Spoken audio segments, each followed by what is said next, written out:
Hi everyone, I'm Brianna and welcome to Roll Initiative. And on today's Top Tips for DMs, we're going to be talking about some really important things to remember for when your players roll nat 1s or 20s. So, let's get started.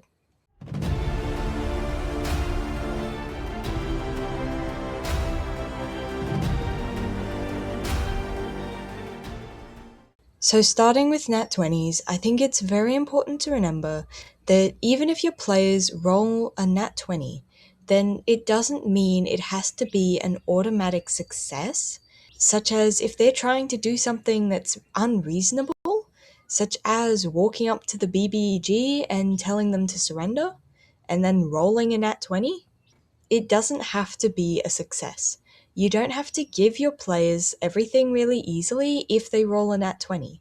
The important thing here to remember is that you don't have to give them what they wanted or everything of what they wanted. You can give them something, such as them having some sort of advantage over the BBEG now.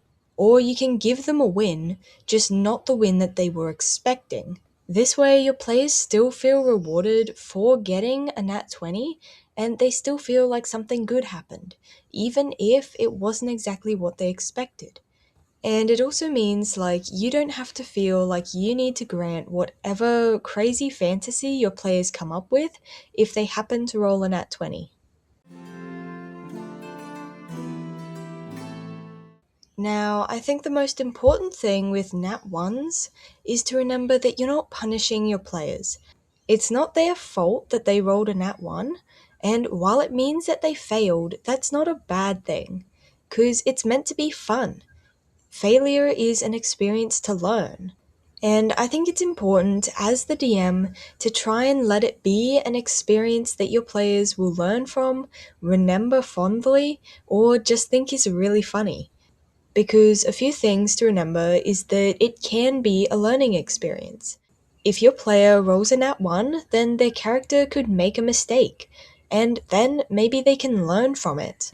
Maybe that can help to work on character development. Or in some special cases, they can even receive some sort of bonuses if they work to overcome these mistakes. But overall, they're meant to be fun and memorable. Even failing can be very fun. Failing can be especially fun. So I think it's really good to remember to try and keep it fun. You are not punishing your players or their characters. You're just trying to make a fun or interesting situation out of this. And it's also good to remember that it doesn't always have to be the character's fault. It can just be bad luck. Something could go wrong that causes them to fail that isn't their fault. Dice determine everything left to chance. So I think it's really important to remember that it doesn't just affect the character's actions. It also affects other things around that could intervene with the situation. Something could go wrong, and that's just bad luck. That way, it doesn't always have to feel like it's on the player or their character. And I think just mixing it up like this sometimes can make nat 1s a lot funner because it doesn't always feel like they're the ones who failed. Something just went wrong. And I think it can be really great to just mix it up and do all of these, find lots of different ways to do them.